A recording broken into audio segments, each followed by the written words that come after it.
Con Oscar Tafetani vamos a hacer una segunda parte de este Feos, Sucios y Malos. Ayer hablábamos de esta dificultad para encontrar los mecanismos que permitan masivamente a la sociedad democratizar la información. Y por supuesto, nada es imposible porque hemos logrado tener una ley de medios que hace honor a nuestra Constitución Nacional, a nuestro Estado de Derecho. Pero hablando del derecho, con Oscar Tafetani, que les recuerdo es el editor de Derechos Humanos de la Agencia Nacional de Noticias TELAM, está bueno hacer ahora una segunda parte porque ¿hay un código de ética? No. Si existe, ¿qué hay que resignificar en el código de ética periodístico? ¿Hay una ley? ¿Puede pensarse una ley para los medios masivos, sobre todo, para todos, pero en particular para los medios hegemónicos que se determinan en dioses, editores de ciertas verdades reveladas que a la hora de investigarlas carecen de fuentes propias y concretas, materiales? Este tema del periodismo potencial que se ha puesto en marcha, donde todo está potencial, nada es comprobable y afecta a las figuras, al buen nombre, al honor de las personas, ¿se puede pensar encontrar un mecanismo que nos iguale a todos los comunicadores con un código donde seamos responsables de lo que decimos, de lo que editamos, tener la probanza, tener la fuente? Esto puede ser significativo, revolucionario en este nuevo mundo donde los medios son los nuevos buitres junto con el imperio económico que implica doblegar a las sociedades. De esto ahora con Oscar Tafetani en este Feos, Sucios y Malos. ¿Me siguen?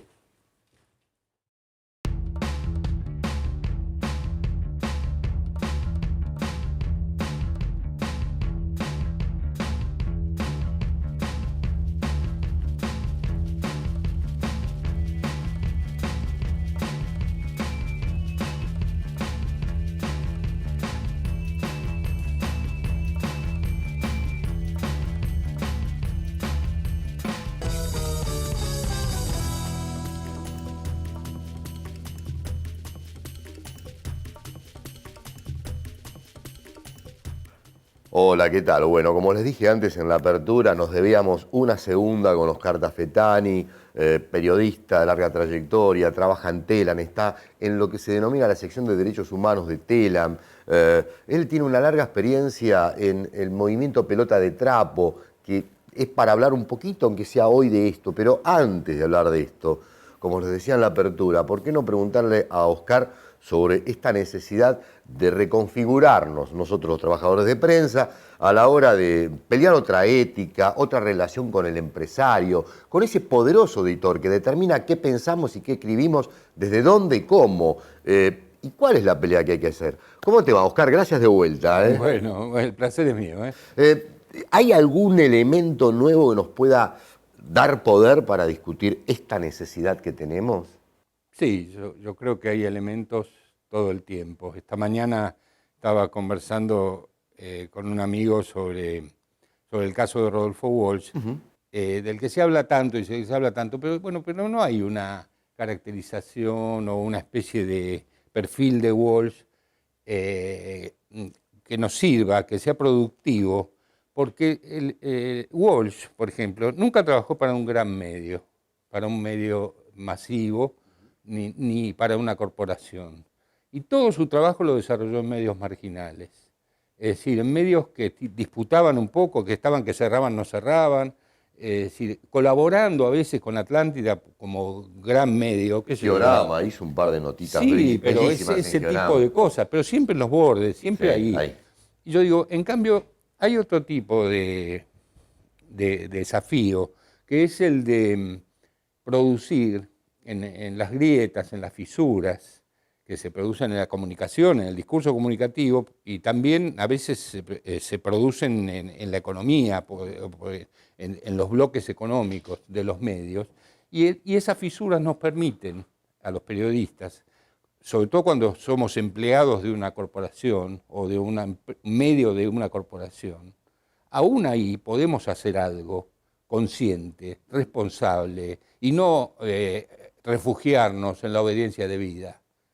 Decir, y no decir como dijeron algunos ahora en los juicios inclusive, me lo pidieron, me lo pidió mi secretario, me lo pidió mi jefe, entonces yo lo tengo que hacer. No, ¿cómo lo tenés que hacer? Vos no sos un mero repetidor ni un empleado. Se supone que sos un ser pensante y alguien con valores y alguien que tiene su propia visión de las cosas. Entonces, no te podés, digamos, sacar de encima tan fácilmente cuestiones como la ética, de la solidaridad, la humanidad, no te la podés sacar de encima y convertirte en un robot o pensar que sos un robot. No sos un robot. Entonces, no hay excusa. Yo creo que si nosotros con ese discurso llegamos al conjunto de los profesionales de la comunicación, los que están en los grandes medios y los que no, y los que están en los medios alternativos también, entonces vamos a encontrar un punto de coincidencia, porque vamos a encontrar una responsabilidad que es común a todos, de la que nadie se puede librar, no importa dónde esté. No importa si tenés un patrón que va en el sentido que vos querés o va en contra. Quiero decir, convertirnos en sujetos críticos, pensantes y sobre todo solidarios y que tienen un comportamiento moral frente a las cosas que ocurren. Porque la responsabilidad es muy grande. Muchas veces cuando uno dice es un formador de opinión, hay gente que lo escucha, como a vos, te escuchan todos los días. Bueno, es una responsabilidad. Es una responsabilidad. Entonces hay que estar a la altura, como se dice. Ahora, Oscar, disculpa la repregunta, la interrupción así, ¿no? Sí, Pero te quiero exprimir, si me lo permitís, en un buen sentido. ¿Puede haber intervención de la democracia a través de sus poderes, parlamento, por ejemplo? Como fue la ley que fue debatida, movilizada, sí, discutida, es una de las más maravillosas ejercitaciones del derecho democrático y constitucional, sí, del pueblo argentino, la ley de medios. Un proceso parecido donde se pueda establecer una responsabilidad ética de los dueños de los medios, de los editores, sean pequeños, chicos o grandes, y dar un resguardo a los trabajadores de prensa. Por ejemplo, yo soy el diario La Cornetilla, y de golpe digo que vos robaste 10 millones de dólares y asesinaste o mandaste a asesinar a 50 personas. Nunca está la fuente, nunca está la probanza, se amenaza con juicios que nunca se concretan. Pero hay una impunidad absoluta porque La Cornetilla sigue emitiendo en potencial una cantidad de otras nuevas denuncias y siempre queda impune. O sea, ¿puede pensarse en la Argentina de hoy establecer que no es coartar la libertad de prensa, es liberar la razón a la hora de defender verdades? Sí, justamente.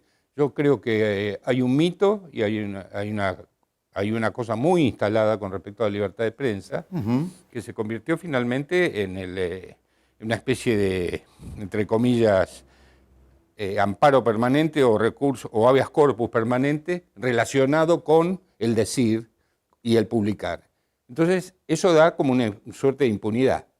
Si me tocan, la libertad de prensa. ¿Me están tocando la libertad? No, porque no es la única libertad, la libertad de prensa. Y además porque la libertad de prensa siempre, como todas las libertades, hay que conjugarlas en función de la comunidad, en función de las libertades que tiene toda la sociedad. Es decir, yo no puedo impunemente, vamos a decir, utilizar esa arma que es la publicación o el echar al aire algo y después desentenderme o ampararme en la libertad de prensa. Y creo que hay que seguir creando leyes, institutos, que nos sirvan para ir ajustando, digamos, pero sin coartar la libertad en general, pero ir creando medios más responsables y periodistas profesionales que sean más responsables hacia la comunidad, hacia el otro. Es decir, que eso yo creo que es la tarea pendiente de nuestra democracia. O sea, nuestra democracia ya nos ha dado una ley de servicio de comunicación audiovisual. Yo desearía, como periodista gráfico que soy, que se avance también en una ley sobre medios gráficos. ¿Podemos seguir hablando de esto en un instante? Sí. Un instante nomás. ¿Cómo no? Vamos al corte, volvemos con Oscar Tafetani, el avanzar sobre una ley en los medios gráficos. Dale, ya.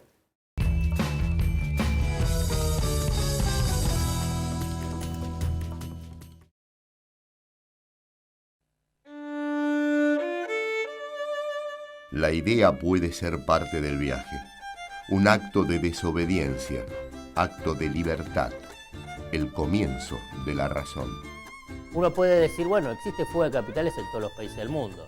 Digamos, los paraísos fiscales, donde van los capitales que se fugan de los países porque quieren pagar menos impuestos, porque se van por inestabilidad económica, no es solo la Argentina, no hay más de 100 paraísos fiscales pensados solo para la Argentina. Un viaje al origen donde habita una identidad y el sentido de pertenencia rumbo al futuro, donde la libertad espera.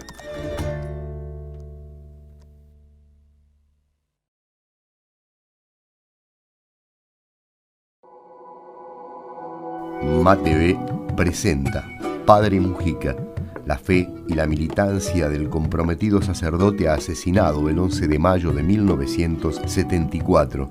Imágenes inéditas de archivo y testimonio. Padre Mujica en MATV.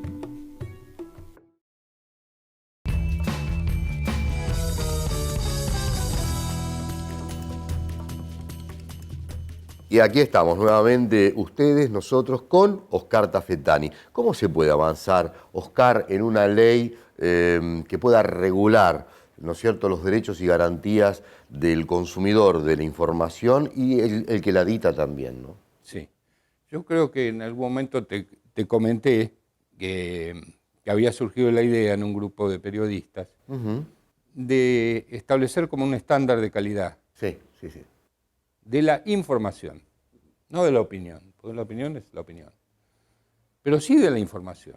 Es decir, que el trabajo, cuando yo te digo, vayamos a lo crudo, vayamos al dato, vayamos a la realidad, porque de última es eso, te estoy diciendo, vayamos con los ojos limpios, libres de telarañas y de prejuicios y de estructuras preconcebidas que nos filtren eso que estamos mirando.